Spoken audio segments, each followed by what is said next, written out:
Assalamualaikum warahmatullahi wabarakatuh, sahabat Tarbiyah Islam Channel yang dimuliakan Allah. Pada kesempatan kali ini kita akan membahas nasihat Imam Al-Ghazali tentang hidup yang syarat akan makna. Imam Al-Ghazali adalah seorang ulama dan ahli filsafat Islam yang terkemuka yang banyak memberi sumbangan bagi perkembangan kemajuan manusia. Beliau adalah salah seorang ulama yang sangat masyhur di belahan bumi ini, khususnya negeri Arab. Suatu ketika, Imam Al-Ghazali bersama murid-muridnya berkumpul dalam sebuah pengajian.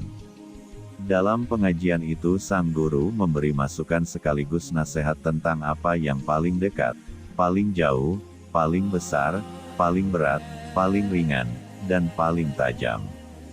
Berikut beberapa nasihat sang guru kepada murid-muridnya, dalam kitab Ihya Ulumuddin, karangan beliau sendiri. Pertama, yang paling dekat adalah kematian. Sahabat Tarbiyah Islam yang beriman, adakah yang tahu bahwa yang paling dekat itu adalah kematian? Rasanya semua akan menjawab, tidak, mengapa? Karena saya rasa semua dari kita akan menjawab yang paling dekat itu adalah orang tua, teman, guru dan lain sebagainya. Tapi ketahuilah bahwa yang paling dekat itu adalah kematian. Kenapa? Karena kita tidak akan pernah tahu kapan kematian itu akan datang menjemput kita. Ketahuilah bahwa sesungguhnya Allah merahasiakan 3 hal mengenai kematian seseorang. Pertama, kapan kita akan meninggal. Bisa jadi di pagi hari, siang, sore atau malam hari. Pertama, kapan kita akan meninggal. Bisa jadi di pagi hari, siang, sore atau malam hari. Yang kedua adalah di mana. Hal ini juga sangat misteri, bisa jadi ketika kita sedang di jalan, di rumah, di laut dan dimanapun kita berada.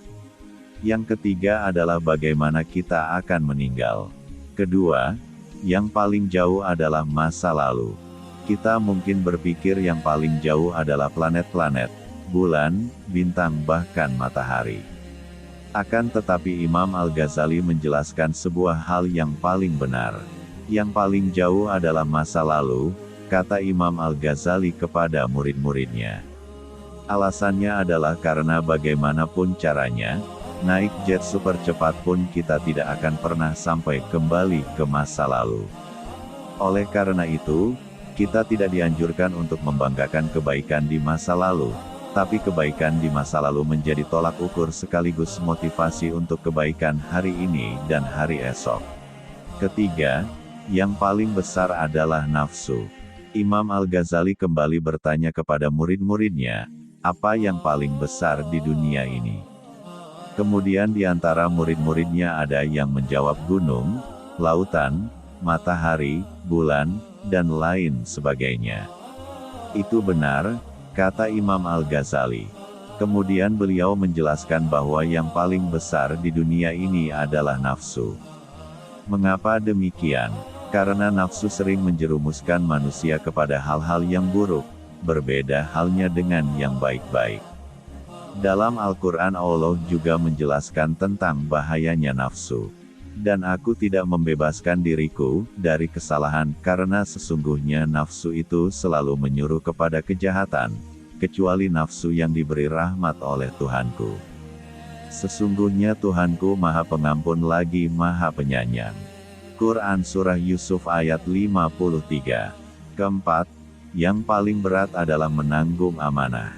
Dulu, bintang-bintang, bulan, matahari, malaikat, tumbuh-tumbuhan dan hewan tidak mau menerima ketika Allah meminta mereka supaya menjadi khalifah pemimpin di muka bumi ini, tetapi manusia dengan sombongnya menyanggupi permintaan tersebut.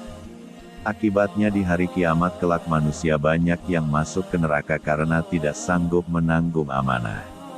Seperti firman Allah dalam Al-Quran Surah Al-Ahzab ayat 72. Sesungguhnya kami telah mengemukakan amanat kepada langit, bumi dan gunung-gunung, maka semuanya enggan untuk memikul amanat itu dan mereka khawatir akan mengkhianatinya, dan dipikul amanat itu oleh manusia. Yang dimaksud dengan amanat di sini ialah tugas-tugas keagamaan. Kelima, yang paling ringan adalah meninggalkan salat. Umat Islam semuanya tahu kalau salat adalah tiang agama. Tapi banyak di antara kita yang mengaku muslim, secara terang-terangan meninggalkan salat. Meninggalkan salat dianggap hal yang mudah dan ringan. Alasan meninggalkan salat pun berbagai macam, karena pekerjaan, kesibukan bahkan karena lupa. Sebenarnya jika manusia hidup hanya untuk mencari makan dan kesenangan saja, maka tidak ada bedanya manusia dengan binatang. Ketahuilah bahwa meninggalkan salat itu adalah dosa besar, dan dosanya lebih besar dari dosa membunuh, merampas harta orang lain, berzina dan minum minuman keras. Keenam, yang paling tajam adalah lidah. Ketika berbicara mengenai apa yang paling tajam, spontan kita akan menjawab pisau, pedang, gergaji dan lain sebagainya. Akan tetapi, Imam Al-Ghazali mengatakan bahwa yang paling tajam itu adalah lidah. Karena dengan lidah, manusia kerap kali menyakiti perasaan orang lain bahkan kerabat dekat sekalipun. Sebagaimana pepatah mengatakan, kalau pedang melukai tubuh ada harapan akan sembuh, tapi kalau lidah melukai hati kemana obat hendak dicari. Sahabat tarbiyah Islam yang beriman, itulah 6 nasihat penuh makna dari Imam Al-Ghazali. Semoga kita semua dapat mengambil hikmah dari nasihat ini. Sampai jumpa di video selanjutnya. Assalamualaikum warahmatullahi wabarakatuh.